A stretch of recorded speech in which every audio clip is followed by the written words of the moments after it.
What you see behind me at the moment is what it would look like if the First World War, war dead, were to march past the cenotaph. And it was calculated by a man at the time that it would take 3.5 days, if they were three abreast, just to get past.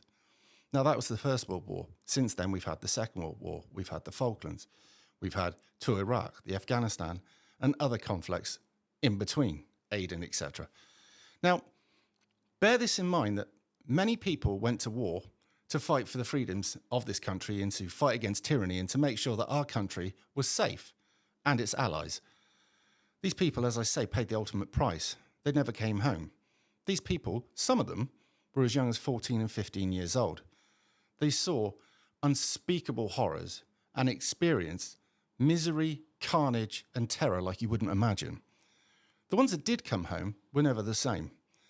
They were shell-shocked, they were quiet, they suffered with depression, anxiety, and all things that you couldn't really talk about then. Most of them probably had PTSD. This is a thing that we now know about, but back then it was just shell-shock of a variety.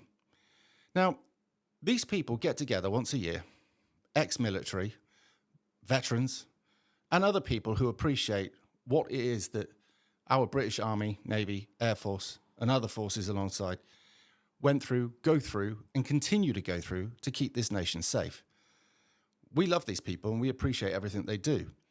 However, there are a group of individuals now that are coming to this country that have no respect for our way of life, for our servicemen and women, for our war dead, or anything else. These people wish to ruin Remembrance Sunday and also the 2-minute silence that we give on Armistice Day. They're going to go to the capital of the UK and they're going to go to other places as well. And their intentions are to march to bring attention to the conflict that's going on over between Israel and Palestine. Quite frankly, I'm not particularly interested, not in what's going on over there. What I don't like is when these people that enjoy our freedoms, our benefits, our way of life, when it suits them, want to come over here and disrespect one of our most sacred days. Now, I truly believe that we should go up there and protect our service people, and we should protect our sacred war memorials and make sure that these ill-mannered, disrespectful, savage idiots don't get anywhere near the sacred day. Now, it seems that within Great Britain these days, whoever shouts the loudest gets what they want.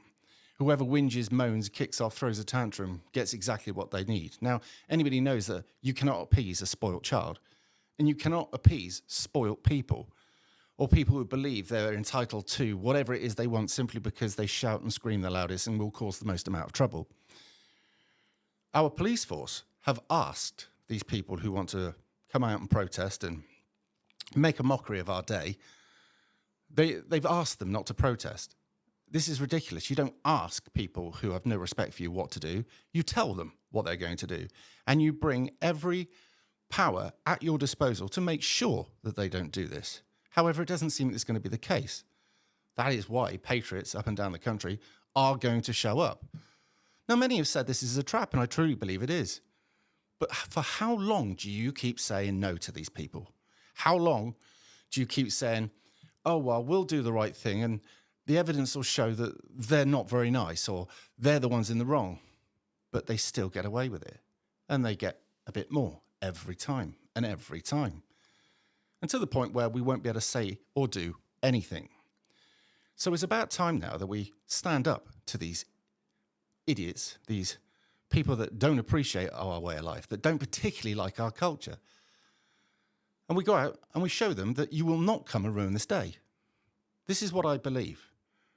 Now, I know it is a trap, but at the end of the day, how long do you go on avoiding something because it's a trap? There has to come a time where you say, enough's enough. You draw a line in the sand and no more. And I believe that this day will be the 2-minute silence on Armistice Day and the Remembrance Sunday. Now, after that, who knows? We could get painted in the press as far-right lunatics, far-right terrorists. God only knows what they'll paint us as because they don't like people standing up for themselves. But it is true that when things have happened up and down the country from a certain group, an ideology, that nobody did anything about it until we all came out in the streets and protested and kicked off. And at that point, they realised that they could no longer do nothing about it and something had to be done. It's the same for this weekend coming. So, I'll be in London, and I hope you will be too. And I want you to be as respectful as you can, show up, behave yourself. However, do not cow down to the other side. We can't anymore. It's as simple as that. I'll leave you to it.